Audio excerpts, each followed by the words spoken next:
Hello everyone and welcome to another episode of the I'll Try That podcast. This week I am joined by Matthew Bowler. He's right, I am here. Hello. And Richard Trevor. I have also decided to turn up today. That's very good. So it's a full house. And this week we are going to a brewery who we have mentioned, I think, throughout our podcast history. They happen to be the very first episode we did. But we actually haven't done another episode on them since the start of the podcast, which was some 160-something episodes ago. So that is, of course, BrewDog. We are going to talk about BrewDog in this episode. So, trigger warning. Guys, trigger warning. We're going to talk about BrewDog. Oh, my God. No. Possibly in a more positive light than they've been spoken about in recent times. I know. I'm just loving it at the moment. The recent hype right now, you can't tell me about BrewDog because... it's like, oh, go away.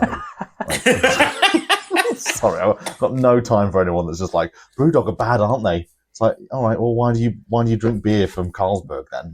Why do you drink beer from Heineken? They're all terrible. If that's your criteria, they're all terrible. Don't drink beer. I think people at Heineken are bloody nice, actually.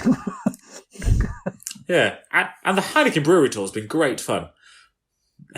Yeah, to be fair, I picked on two of the nicer ones. Well, certainly Heineken. Heineken's one of the nicer ones of the big behemoths. Anyway, why are we talking about BrewDog? It's because they have sent me some beers, which is unusual, very unusual beers, I must say. They are stouts. I was like, don't do yourself an injustice. It was quite a surprise to receive beers in the post.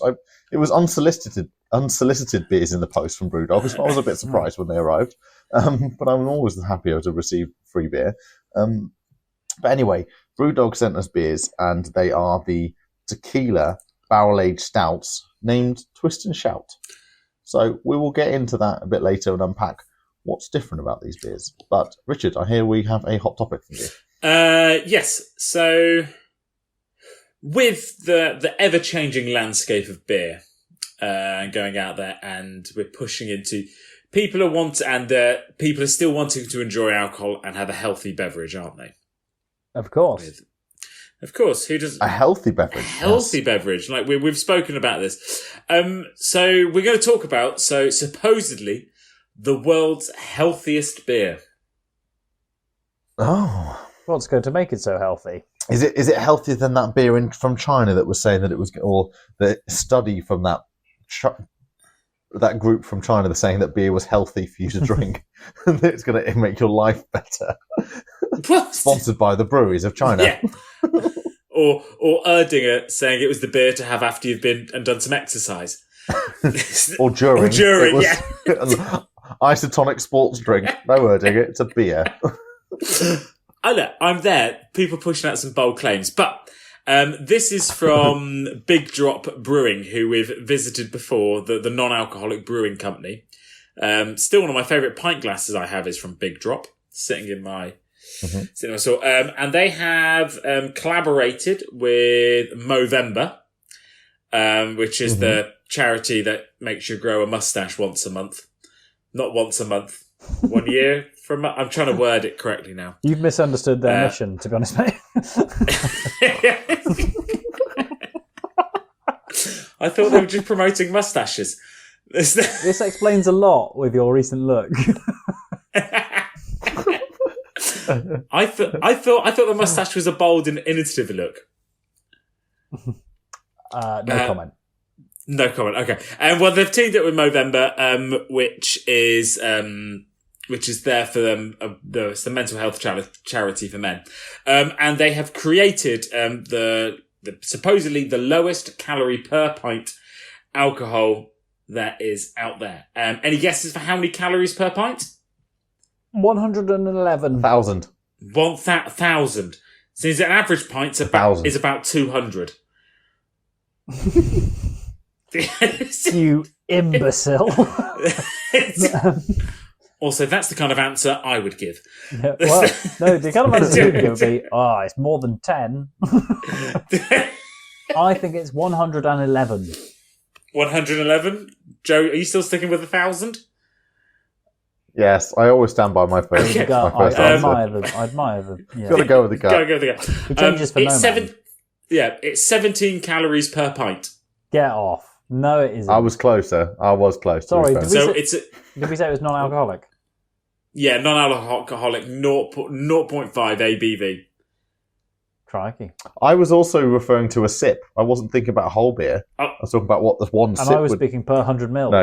So Other way around. I was thinking Yeah. about a case of it. So more cases of it.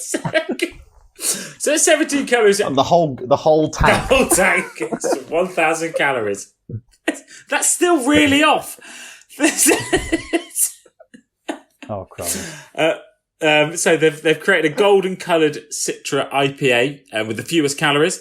The beer produced anywhere in the world so supposedly anywhere in the world it's the lowest, and around 10% of the calorie count you'll find in a regular pint.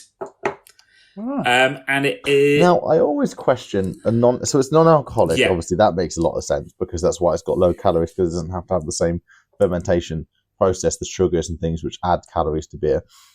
But does it taste any good? I know it's the lowest calorie beer, but how does it taste? I'm assuming of water. Because I'd rather drink water, which has got 0 calories in it. So if that's what the benchmark is, 17 calories is 17 times more than what I would like to drink. But we've tried Big Drop and it's pretty good. Oh, sorry, I missed the first bit. There's Big Drop. Then it's going to be amazing. Big Drop are brilliant. So yeah, fine. I retract myself Yeah. and say it's going to be brilliant To the man beer. in the hats. To be honest, do you have it to hand, Travis? I don't know what calories are the other Big Drop. I think I had the Big Drop IPA when I had it, and I'm gonna find out. I'm gonna find out. There's nothing you can do. You're gonna get yeah. Well, I'm just because most alcohol-free beer is around 95 calories for like a bottle. Oh, for non-out. Okay, yeah. But by the way, Yeah. guys, this is definitely one for beersandbiceps.com. He's definitely got to have Oh, it. the IPA, 61 calories per can.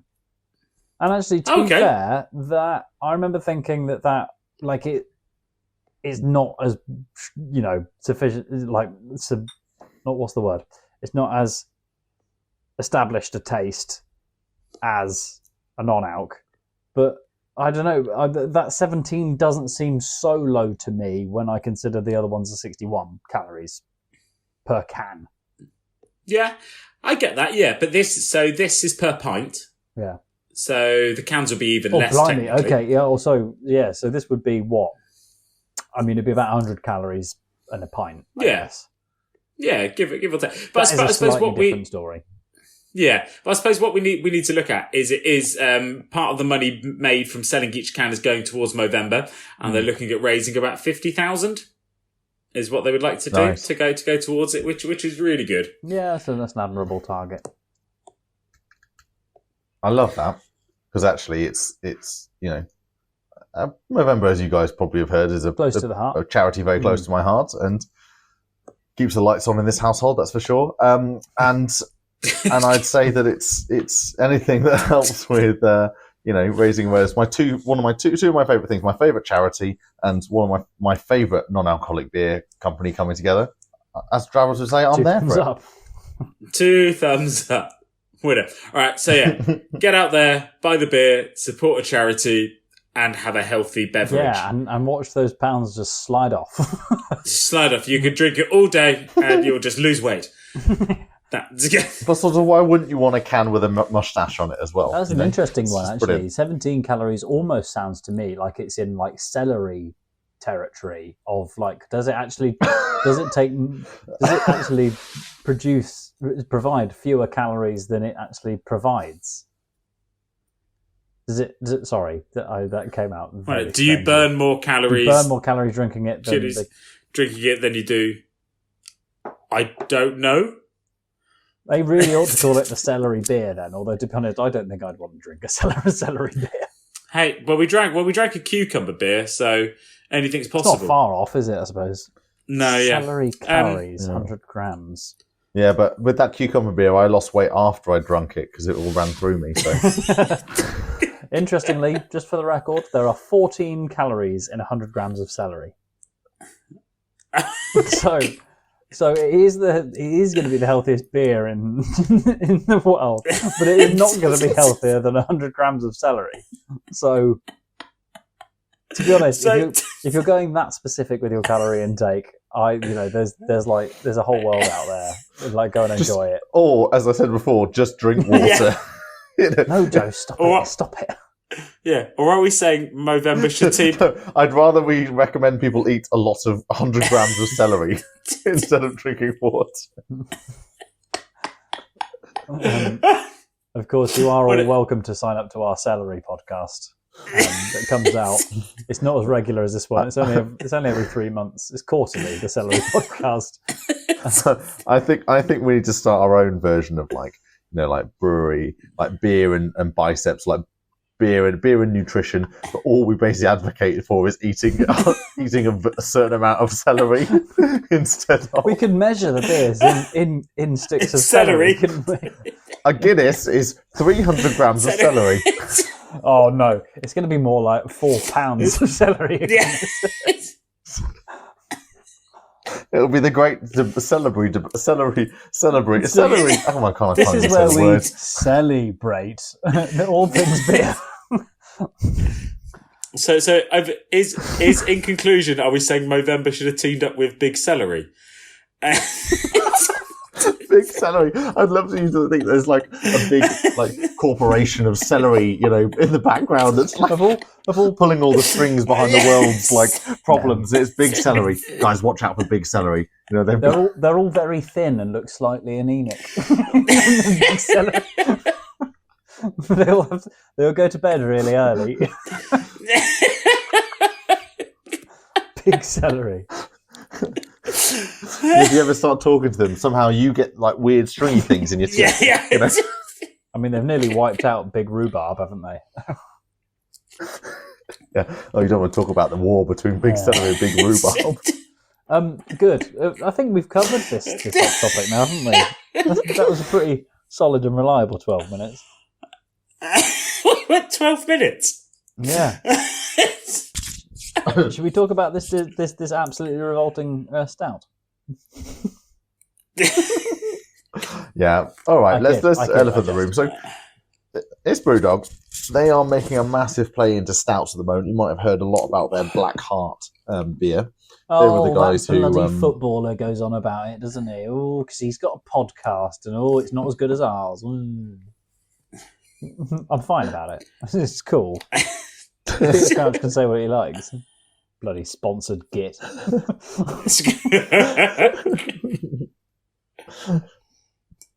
And yeah, so that's their stout that's going after Guinness basically.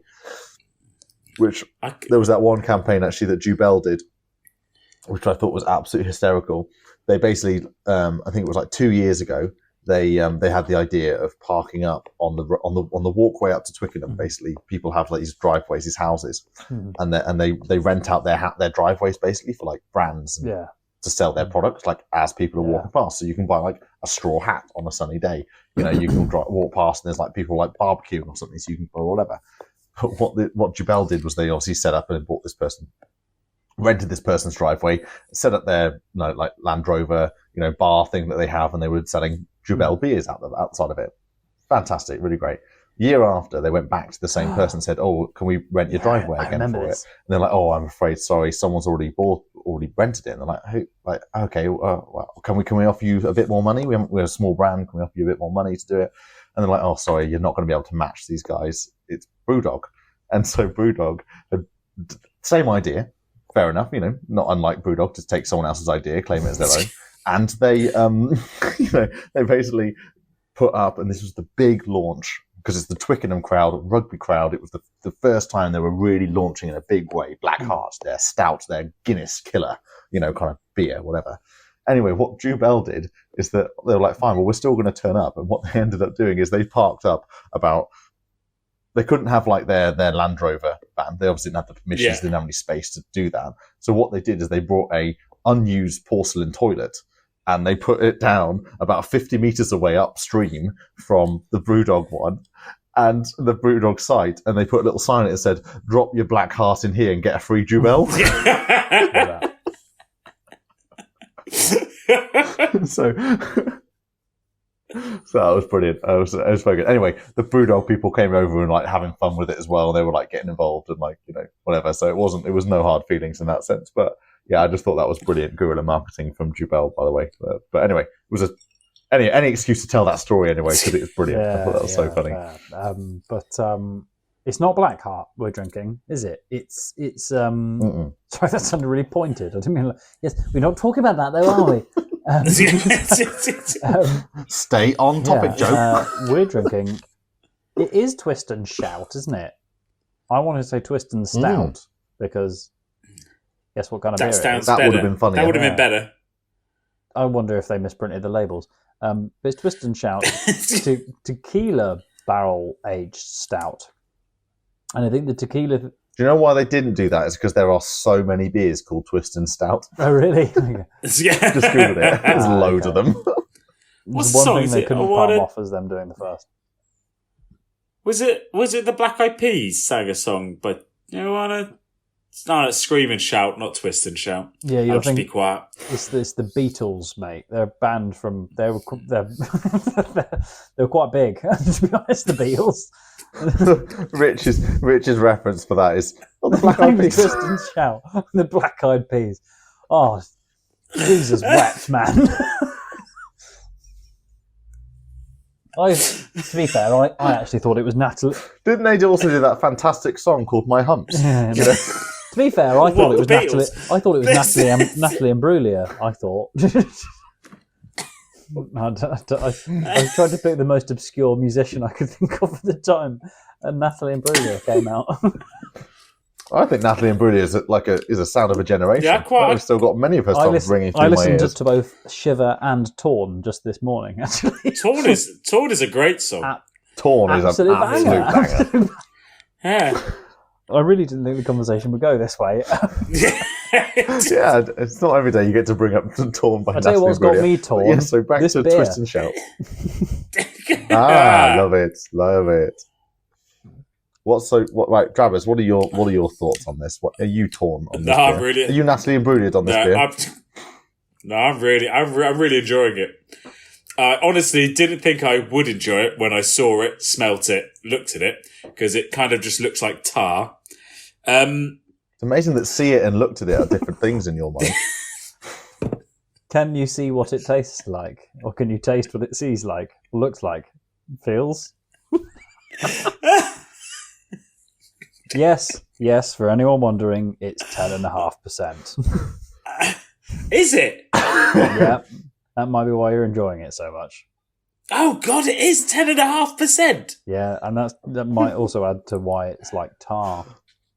Yeah, I should. This sounds like a beer we'd get Neil to drink. It is 10.5. Who's Neil? Neil is our friend Annabelle's partner, and one of the very first times we got to meet Neil was at the Worcester Beer Festival, which is an annual thing. If you ever or want to make a trip towards Worcester, that is the thing you should go for. It's phenomenal. There's like thousands of beers, aren't there? Which is like it's in a big marquee on Worcester Pitchcroft Racecourse. It's so worth going. Anyway, Neil has enjoyed his day at the beer festival, and he was going back for one more.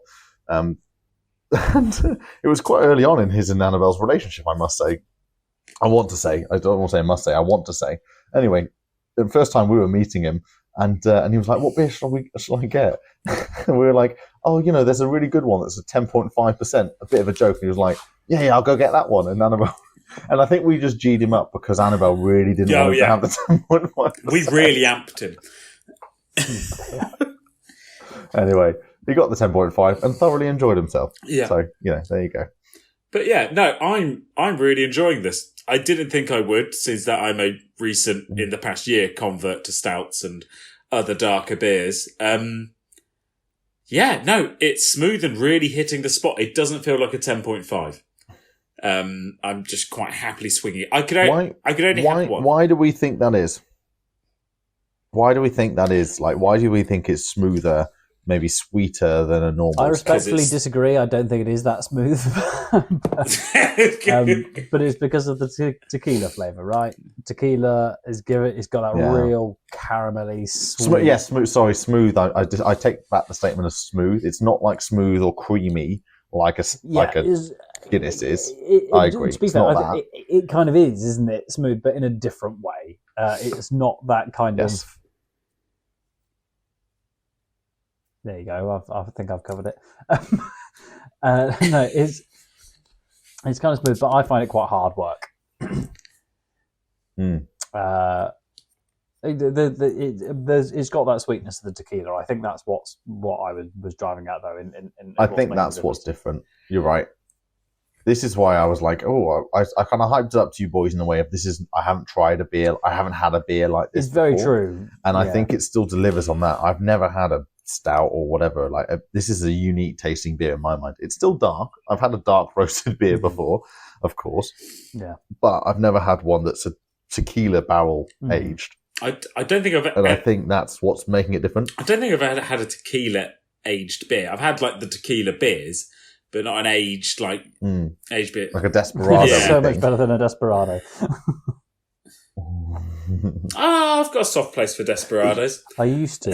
I had one. Yeah, but in the comparison to this, I had one recently, and it made me want to cry. We did do a Desperado. We've done Desperado, here, didn't we? Yeah. I think in comparison to a Desperado, this is like this is a more sophisticated version of a beer. Entirely. Are we comparing this to a Desperado? Or is it just... I don't know. I don't know where we've gone with this. Someone brought up Desperado. We've just talked about Desperado for a minute. Someone brought it up. We know who it was. Well, if I'm honest, okay, so Twist and Shout. Again, they missed a trick calling it Twist and Stout, but again, they're not all for the puns, I suppose. But the label is, kind of the BrewDog kind of 3-piece. It looks very reminiscent of a BrewDog, but I actually thought they'd misprinted the label, given they've done this warping effect on the design. Legit. I thought it was a mistake, not part of the actual design. I find it a bit weird because you said earlier about they're going after the stout and the darker things. It's like it kind of also BrewDog. They want to just be the flipping kings of everything, don't they? And it's a bit like you got to stick to the knitting every now and then, haven't you? They want to conquer. Yeah. Apparently not lager though, despite the fact that it's coming back. But I mean, the IPA, fair play. Punk IPA. Well, haven't they? Oh, they are. They're really going hard on the lager. Yeah, with their Lost Lager. It's they've really gone hard on lager. Oh, because to be fair, I've seen it about, but I kind of seem to. Maybe it's just where I am in my neck of the woods. I see it in can form in shops a lot, but I don't see it on draft anywhere. Oh, it's big in London. Maybe I was going to say big in London. Yeah. They've also gone hard on the small batch lagers as well. They've got a Nano Dog out at the moment. They refer to as a lager deluxe. A Nano Dog. You want to try that one? You mean like a Chihuahua or something? Yeah. Sorry. I guess because it's small batch stuff. I think that's probably what they. I really don't like their Lost Lager. I think it's a bit naff. Yeah. But then if you don't buy a Drabs, you're hurting the planet or something. So Is that the vibe? Is that the vibe? If I don't the planet's dying. Oh yeah, part of what you get when you buy a Lost Lager, every single bit goes toward part of it goes towards helping the planet in a certain way. That's the whole premise of it. Anyway,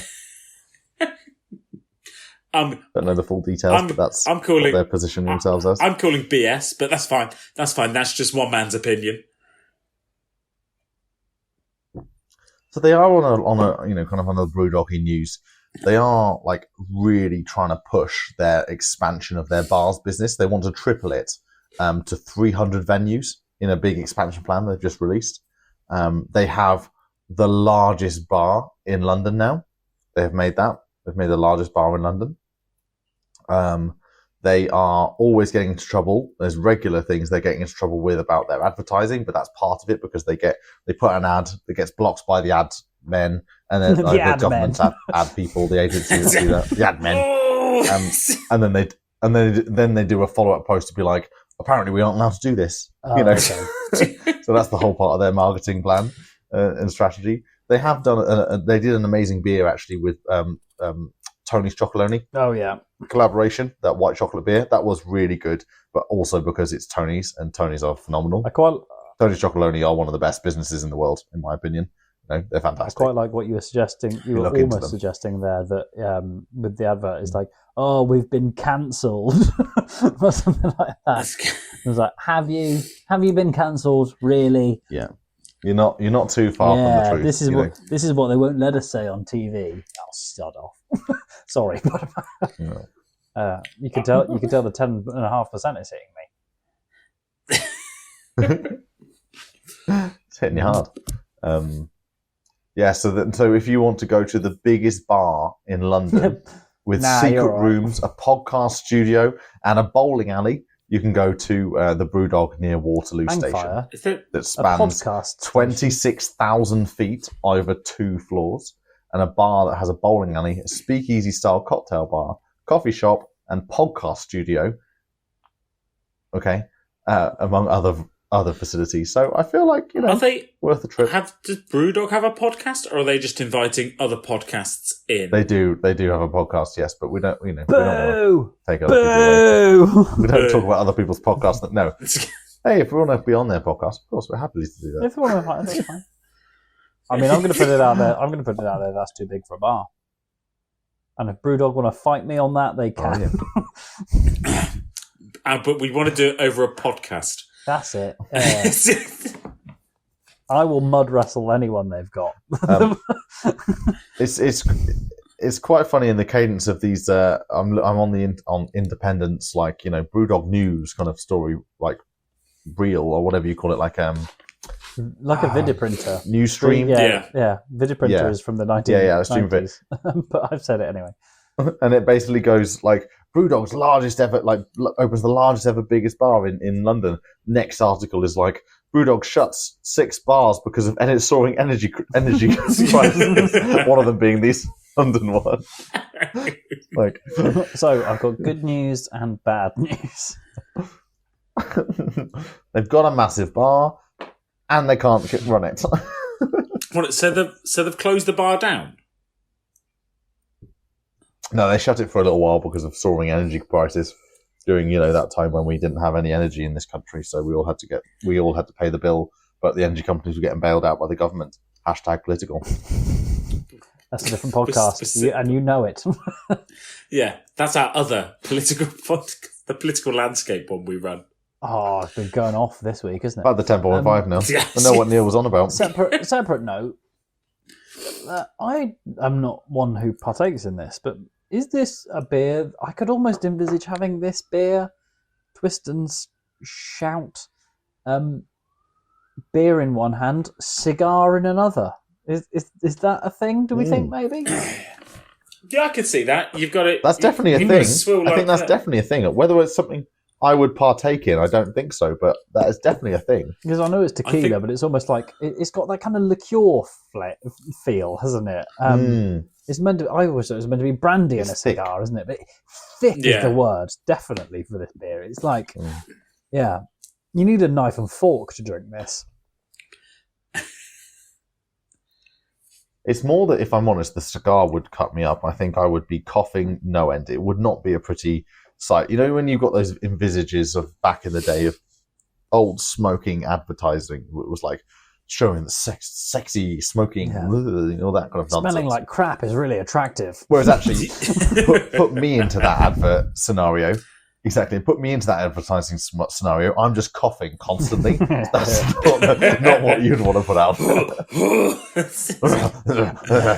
Oh my God, what is this? This is too... For macho reasons, I need to pretend I like it. So, yeah. I love it. Yeah, I don't think they'd sell as many cigarettes if they got me to do their advertising, that's for sure. So there you go. Sorry, that's my one. I'm ready to sum up phrase. So there you go. I'm done. Good night, everyone. Bye. Give us a pithy conclusion then, Barbara. Go on. You can't put me on the spot like that. That is the absolute death of any pith, isn't it? Really. It's an interesting beer if you find this kind of beer interesting. Will that do? That was awful. That's probably one of the worst end conclusions I think we've ever heard. I'd like to on this venture that podcast. was like somewhat deliberately crap as well. Twist and Shout. That's a song by the Beatles. What do you want from me? I was given no time to rehearse. This is not Have I Got News for You?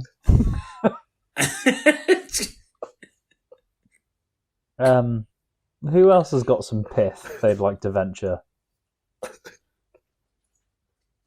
I'm also in a bad mood because Travis is itching to talk about this. He hasn't said anything. Yeah, to finish it off. It's just really strong and it's gone to my head a little bit, which is, and my flat's really hot. I guess I'd love to know, considering we were talking about there's even a feel here that we talked about at the top of the episode. That's what those of us in the industry say. At the top of the episode about the healthiest beer in the world, I could legit believe this is the least healthy beer in the world. Yeah. What is the calorie count on this beer? That's for sure. Don't know, but I guess to summarise, then let me do the summarising. You got this. Summarising. It's a beer it's surprising in the fact you're that right in what you say. I haven't had a beer like this. I've not had a beer like this. It's interesting. You have to be up for a stout and a crafty stout at that. It's not your like mainstream stouts in that regard. It's 10.5. It's definitely going to pack a punch. So if you're trying to consume it and review it at the same time, prepare to it to be absolute nonsense by the end of the time, by the end of the episode. And the main thing that I've learned and want to express to the consumers and listeners on this episode is the fact that Travis's flat is hot. So, I think that's the best way to finish that. And my heating's not even turned on. It's just so hot in here. It's unbearable. I tell you what, I'm sure glad I'm episoding the first edit on this one. What seems to be the officer problem? 10.5. 10.5. And that's all we have time for this week's episode of the I'll Try That podcast. And so from me, Joe, Rich, Barber, and Simo, goodbye. Don't forget to follow us on Instagram, Twitter, I'll Try That podcast.com, and watch us on YouTube. Goodbye now.